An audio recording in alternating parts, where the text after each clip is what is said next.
बॉलीवुड में एक पुरानी कहानी है, stardom is temporary but the system is permanent. आज एक ऐसी खबर आई है जिसने इंडस्ट्री के सारे ग्लैमर के पीछे छुपे उस सिस्टम का पर्दाफाश कर दिया है। The federation of western India senior employees, FWICE, ये कोई आम एसोसिएशन नहीं है।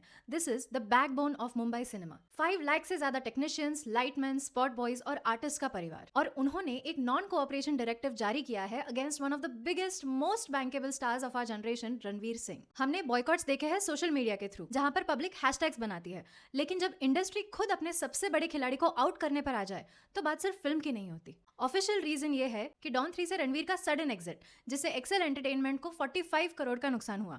But if you really think about it, it's not just about Don 3। Don 3 is only the tip of the iceberg. पीछे की असली कहानी जुड़ती है 1800 करोड़ की एक मेगा ब्लॉकबस्टर से, जिसका नाम है धुरंधर। ये लड़ाई सिर्फ पैसे की नहीं, ये लड़ाई ईगो, पावर और कंट्रोल की है।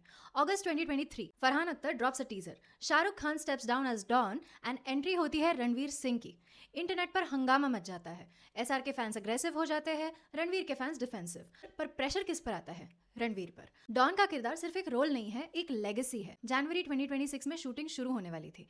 प्रोडक्शन डिजाइन रेडी था, इंटरनेशनल लोकेशन स्काउट हो चुकी थी, एक्शन डायरेक्टर्स लॉक थे।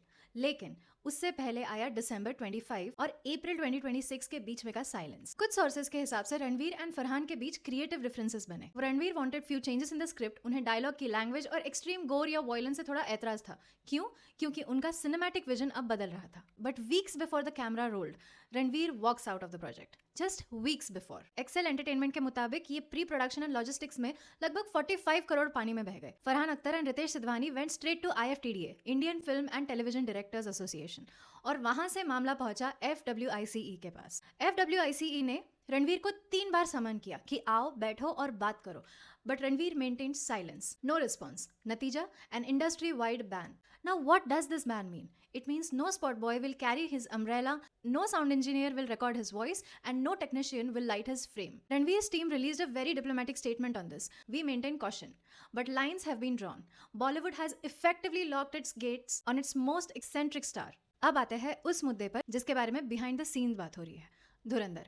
आदित्य धर की डायरेक्टेड जियो स्टूडियोज की बैक्ड ये spy thriller Dhurandhar franchise, it shattered almost all the records. Ranveer Singh as Jaskirat Singh Rangi and Hamza Ali Mazari became the monster entity at the box office. तो अगर एक एक्टर इतनी बड़ी कमाई करके दे रहा है तो इंडस्ट्री उसे बैन क्यों करेगी? लोग तो उसके पैरों में गिरने चाहिए, right? Wrong. This is exactly where we need to understand the corporate warfare of Bollywood. Dhurandhar was entirely backed by Jio Studios. ये traditional Bollywood studios या standard insiders का project नहीं है। Jio Studios is a corporate giant that disrupted the theatrical and OTT supply chain. जब धुरंधर 2 ने Netflix पर internationally and Jio Hotstar पर domestically आने का सारा streaming game बदल दिया, तो Bollywood के traditional distribution syndicates थोड़े हल्के पड़ गए, and Ranveer Singh became the face of this corporate shift. Box office पर उनका stature इतना बड़ा हो गया कि traditional स्टूडियोज को लगा कि ये एक्टर अब उनके कंट्रोल से बाहर जा चुका है। Think about it. Ranveer walks out of Don 3, an Excel Entertainment project rooted deep in the old school Bollywood ecosystem, because his leverage after Dhurandhar was astronomical. He didn't need to fit into someone else's mold anymore. He was Dhurandhar himself. So when Ranveer left Farhan stranded, traditional Bollywood saw an opportunity. Farhan's complaint wasn't just a legal grievance. It's an old guard using the union to clip the wings of the star who flew too close to the corporate sun. It's Bollywood getting back at Ranveer for choosing corporate monopoly over the legacy of relationships. लेकिन क्या ये पहली बार हो रहा है? Is Bollywood doing something new? बिल्कुल भी नहीं।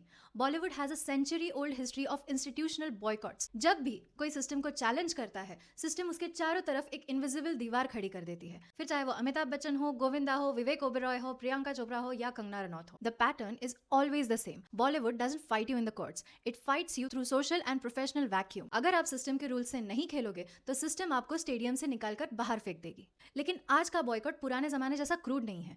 Today it's clinical, it's institutionalised. आज बॉलीवुड किसी को खुलेआम बदनाम नहीं करता। They use the modern structured non cooperation. पहले ग्रुपिज्म होता था, 4 बड़े प्रोड्यूसर्स मिलकर तय किया कर लेते थे कि एक्टर को काम नहीं देना है। आज के डेट में कॉर्पोरेट स्ट्रक्चर्स है तो कॉर्पोरेट तरीके से लड़ा जाता है। Just look at what they are doing to Ranveer. The legal framework. Farhan और एक्सेल एंटरटेनमेंट ने लीगल डैमेज क्लेम किया है, जो है 45 करोड़ का कंपेंसेशन। लेकिन बात यहाँ पर रुकती नहीं है। ये सिर्फ एक नोटिस नहीं है, ये रणवीर के आने वाले प्रोजेक्ट्स के लिए एक वार्निंग है।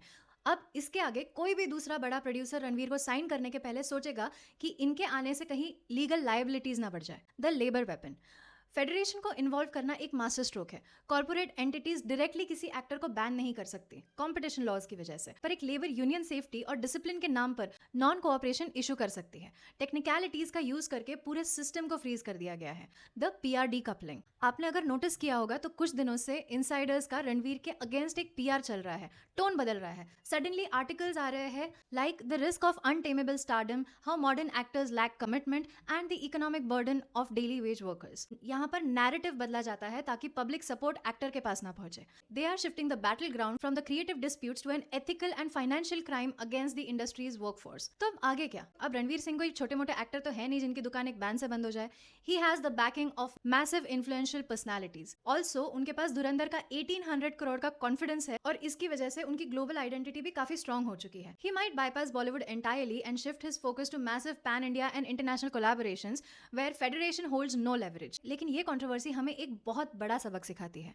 सिनेमा हो या कॉर्पोरेट लाइफ, जब तक आप इंडस्ट्री को कमा के दे रहे हो और उनके टर्म्स पर चल रहे हो तब तक आप स्टार होते हो। जिस दिन आपने उनका नुकसान किया या उनके ईगो को ठेस पहुंचाई, दैट इज द पॉइंट कि यही सिस्टम जो कभी आपको सर पर बिठाया करती थी, एक सेकंड नहीं लगता इस सिस्टम को आपको जमीन पर गिराने में। रणवीर सिंह का ये बैन सिर्फ डॉन 3 से उनका एग्जिट नहीं है, ये एक नए बॉलीवुड की शुरुआत है जहां कॉर्पोरेट कंट्रोल और ट्रेडिशनल फिल्म मेकिंग आमने सामने खड़े हैं। और इस लड़ाई में जो जीतेगा वो तय करेगा कि हिंदी सिनेमा का मुस्तकबिल क्या होगा। लेकिन moral of the story simple है, अगर आपके पास रॉ टैलेंट और डिटर्मिनेशन है तो ये बॉलीवुड कैंप्स आपका शायद रास्ता तो रोक सकते हैं पर आपकी उड़ान नहीं रोक सकते। अब देखना यह है कि इन हालातों में रणवीर, जो कि एक फैमिली मैन भी है, क्या करते हैं। 45 करोड़ वापस देने के लिए मान जाते हैं या हिंदी फिल्मों से अपने आप को बॉयकॉट करवा के साउथ इंडिया या हॉलीवुड की तरफ जाते हैं या पॉलिटिक्स का रुख करते हैं। आपको क्या लगता है, क्या सच में ये डॉन 3 का केस है या डॉन 3 तो बस एक बहाना है धुरंधर पे गुस्सा निकालने का? Let me know in the comments below. मिलते हैं नेक्स्ट वीडियो में। Till then bye.